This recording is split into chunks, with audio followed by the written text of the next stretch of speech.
Desculpa, Rizek, Paulinho, desculpa também, eu quase te interrompi ali enquanto você desenvolvia o raciocínio para corroborar as imagens que vocês separaram. Primeiro, o Domi, ele não está escalando o Everton Ribeiro, eu acho que essa cisma com o Everton não tá legal, realmente não tá. O Everton Ribeiro, ano passado... Mas você acha que é cisma com o Everton, Luiz? Porque domingo contra o Botafogo, o Everton jogou, o Arrascaeta que foi banco. Sim, mas a cisma dele é porque ele quer escalar 2 pontas ofensivos, como o Santos, com o Cuca, está fazendo com o Soteldo e com o Marinho. Então ele escalou Pedro Rocha e Gabigol no jogo contra o Botafogo e ontem Michael e Bruno Henrique. No jogo contra o Botafogo, o Bruno Henrique foi o centroavante. E aí ele matou o Gabriel, né? Tirou o Gabriel de perto do gol, botou o Gabriel lá na beirada e tal. Ele pode, e ele vai perceber, tenho certeza que ele vai perceber, que o Everton Ribeiro, embora seja um meia... Ele, quando jogou na beirada, é que como ele tem um jogo posicional, ele vai deixar o Everton tolhido se ele colocar o Everton na beirada do campo. Porque ele quer atacante, porque o atacante faz a jogada logo de velocidade para resolver a parada. Ou tabelar com o lateral, se ele tiver de pé trocado, e o lateral fazer o fundo, ou o próprio jogador fazer o fundo, e agredir a área quando a jogada está do outro lado para finalizar, para fazer gol. O Everton faz tudo isso. Só que o Everton, como é um craque, o Jesus, quando escalava o Everton no time no 4-4-2, com o Bruno Henrique e Gabigol mais próximos, né? E aí Arrascaeta e Everton Ribeiro mais abertos, digamos assim, quando ele fazia isso, eles tinham liberdade para ocupar o meio. E aí o Everton te dá milhares de opções, né? E com o Felipe Luiz e o Rafinha, como jogava muito próximo da linha ofensiva e muito com a bola, você limitava os erros defensivos e dava chance para que Rafinha e Felipe Luiz fizessem na fase ofensiva muito mais do que eles podem fazer hoje. É o jeito que eu tô vendo. Então, ele acha conceitualmente que tem que jogar com 2 atacantes nas beiradas. Pelo menos é o que ele tentou mostrar nesses jogos. E eu não acho necessariamente que o Everton não possa fazer esse papel. E mais, dá ao Everton essa possibilidade. Porque com essa possibilidade, quem ocupava normalmente aquele espaço, Lédio e Paulo Nunes, que podem me corrigir, era o Gabriel. Quando o Everton gravitava por dentro, era o Gabriel que estava na beirada. Você viu um Gabriel na beirada. Você vê vários gols do Flamengo com o Gabriel, inclusive, construindo a jogada, concluídas ou pelo Arrascaeta ou pelo Bruno Henrique, porque aí o Bruno Henrique virava centroavante e o Arrasca vinha do lado esquerdo. Enfim, agora, importante destacar que nós estamos dizendo o tempo inteiro, e é verdade, que o Jorge Jesus meio que manteve o time o tempo todo, mas é uma verdade 90%, porque ele trocava peças, sim. O jogo do título do Flamengo, contra o Grêmio, Porto Alegre... Trocava 1 ou 2, né, Luiz? Isso. Mais 1 ou 2, mas na final, exato, 1 ou 2 no máximo. Isso, 1 ou 2, 2 ou 3, ou na final contra o Fluminense, por conta da pandemia. Importante lembrar que estamos no ano em que tudo mudou na preparação física. Ele fez 4 ou 5 mexidas, ele botou o Diego Ribas de cara, enfim, ele fez, eu não me lembro agora a escalação do primeiro jogo contra o Fluminense, que ele até ganhou o jogo por 2-1. Então ele mexeu muito em todo mundo. Nossa, o que deu? Será que ele menosprezou a final do campeonato? Não, é uma questão óbvia. Tava todo mundo voltando, todo mundo tentando se adequar fisicamente. Então essa questão de usar quem tá melhor e tal, é bom a gente relativizar, porque o Jesus trocava 1, 2, ou como o jogo do Grêmio em Porto Alegre, 4, mas trocava também. Mas deixa eu seguir essa questão com o Paulo um pouquinho, Lédio, porque eu tenho uma dúvida que é a seguinte. O Paulo, queria até ouvir do ponto de vista do jogador, assim, de futebol. Do ponto de vista do observador, eu acho que o técnico, ele tem que escolher os melhores jogadores e a ideia de jogo dele não pode estar acima disso. Ah, eu tenho uma ideia brilhante.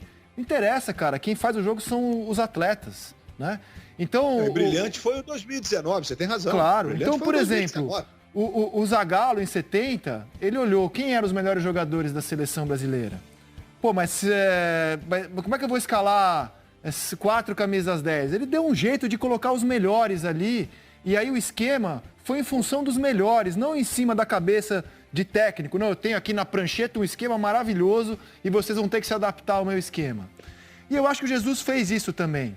Né? O Cuejar era o queridinho da torcida, ele achou que o Arão era melhor, ele colocou Arrascaeta e Everton Ribeiro juntos, deu um jeito de os dois jogarem juntos, porque não jogavam com o antecessor, e colocou aqueles que, na minha opinião, eram claramente os melhores, tecnicamente, do Flamengo, e o time foi brilhante assim. Eu tô achando que o Domi tá colocando a ideia de jogo dele à frente das características dos jogadores. Será que isso é o correto? Eu quero te ouvir do ponto de vista do atleta isso.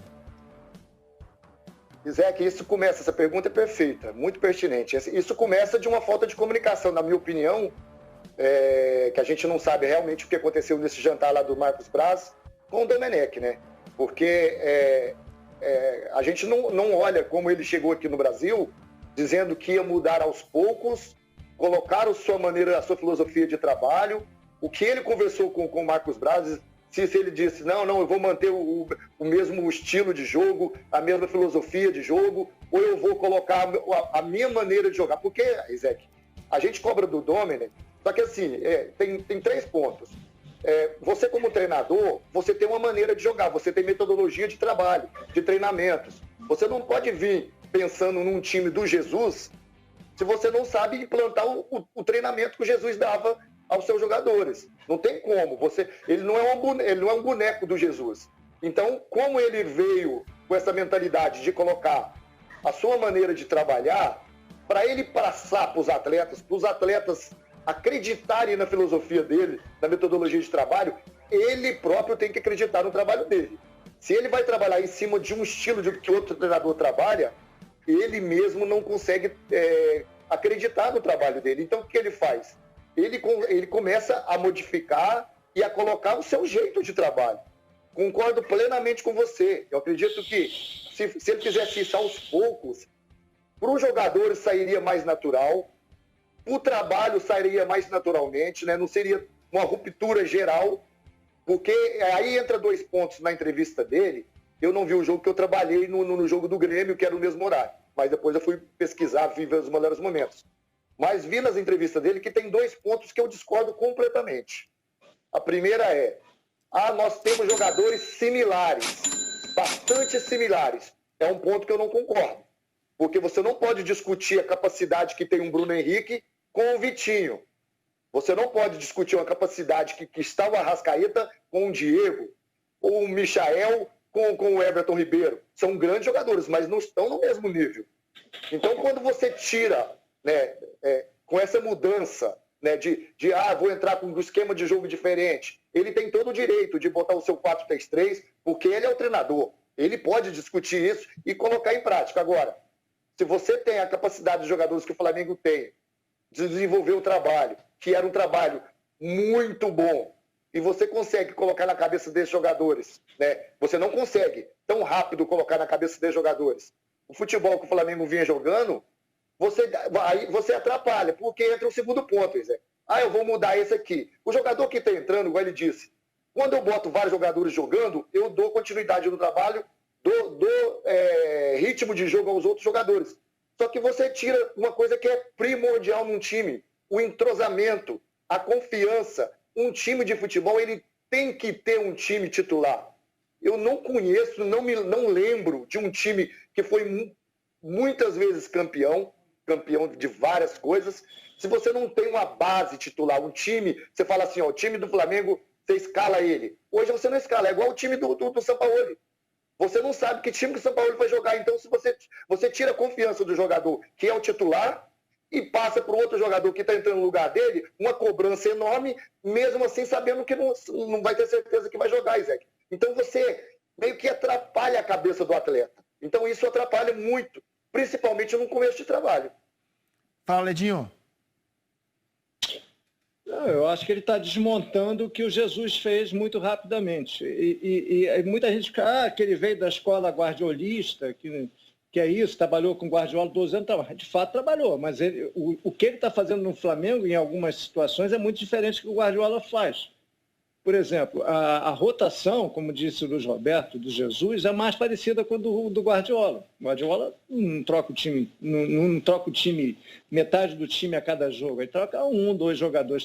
Peguei aqui um exemplo só do De Bruyne, nessa temporada que acabou agora do City. O City jogou 38 jogos, evidentemente, na Premier League, né? 38 jogos. O Kevin De Bruyne jogou 35 e começou 32, e começou em 32. Então, ele não poupava o De Bruyne. Provavelmente o De Bruyne não jogou quando não podia jogar mesmo. Então, se ele tinha o De Bruyne, ele botava o De Bruyne para jogar.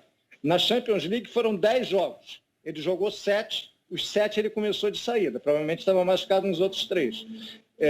Então, o guardiolismo dele Ok, a história é guardiolista, mas o que ele está fazendo até agora no Flamengo tem pouco de Guardiola. Não estou dizendo um estilo de jogo, em decisões. Ele muda muito.